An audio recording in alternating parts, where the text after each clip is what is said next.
some viewers might go, well, the Taliban, what's it matter? But the Taliban are, the briefing we had, before we went to Afghanistan, they were split into three groups, like Tier 1, 2 and 3.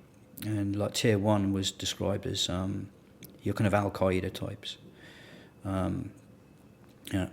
What other people would deem like fanatics. Okay. Like Tier 2 is your kind of bog standard, like Taliban, like warlords, that kind of thing, like people acting for warlords. And then Tier 3, the lowest tier, almost like the TA of the Taliban world, is your what's called $10 Taliban, and they're basically farmers in the fields who the Taliban walk up to. I give them $10, which is a lot of money out there. And I'll give them an AK as well, a Kalashnikov, and then say, right, I want you to shoot those British soldiers over there. And I think if I was an Afghan farmer, and all I knew was what my relatives had told me about the British, as in the British just come to Afghanistan, they're to take what they want, and then they fuck off without giving you anything. That's the oral history being passed down. Yeah. If that was all I knew, and there was these infidels over there blowing things up, you know what? I could easily see myself as being like $10 Taliban, and also these guys are just like farmers, and so I mean I can just about talk about this, but I'm not going to talk about our guys that were killed. But the first time I ever fired rounds in anger, which is a counterintuitive phrase, you never fire rounds in anger. Hardly ever. It's very cold, like clinical action. You have to very precisely aim, and you can't do that if you're angry. Clearly, but the first rounds I fired, for real, I was on top of a hill, and I was firing a 50 caliber, like a heavy machine gun, big thing on a tripod, and like 4 Taliban.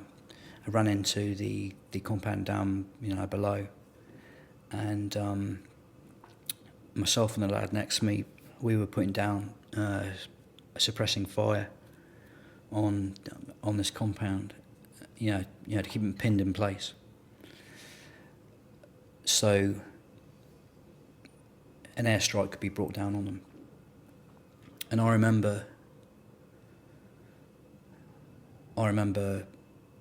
deliberately firing bursts of fire through, the doorway to stop anyone escaping through that doorway, to the compound. And I remember walking rounds along, the front wall, because I thought, they might be trying to climb the walls to escape. I remember thinking, right, I'm going to shut off all these ways for them to escape their terrifying predicament. And all we're doing is just keeping them holed up there for what happened next, which is 2 F-15s come in, strafing run, 500-pound bomb, followed by another one. And we had guys listening to Taliban radio, and with interpreters, and there was later that evening, I went to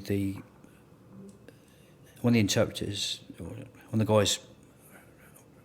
guys working with the interpreters called me over, and he said, "Oh, you might want to take a look at our logbook." I'm like, okay.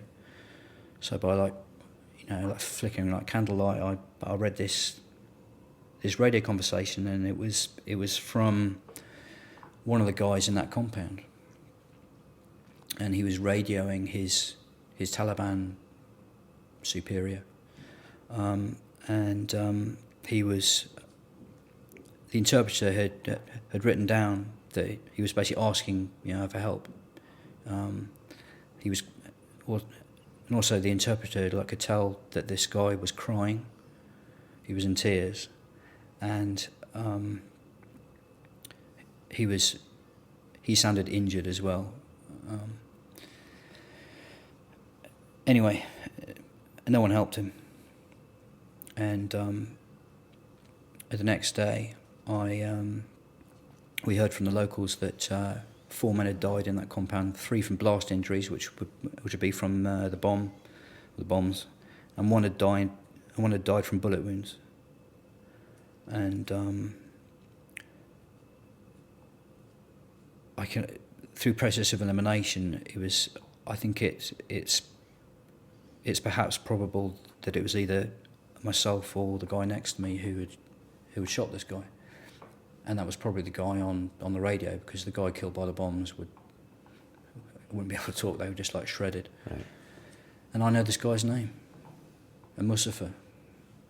And it's when in like modern war you're often firing at targets which are a fair distance away. Not always, but sometimes, and it's all too easy for your enemy to be like dehumanized objects in scopes and rangefinders. But on my very first engagement, all of a sudden I had a guy's name, and I knew he was terrified. I knew he bled to death alone at night, and for all I knew, he was just a local farmer, handed $10. I don't know, but there's a 50-50 chance that I did that. And again, I'm not asking for any sympathy or anything like that, because I made the conscious decision, to go to Afghanistan, and I got to live with that, and I've got to try and process that memory among a host of others in the book, and try and do something constructive with the rest of my life.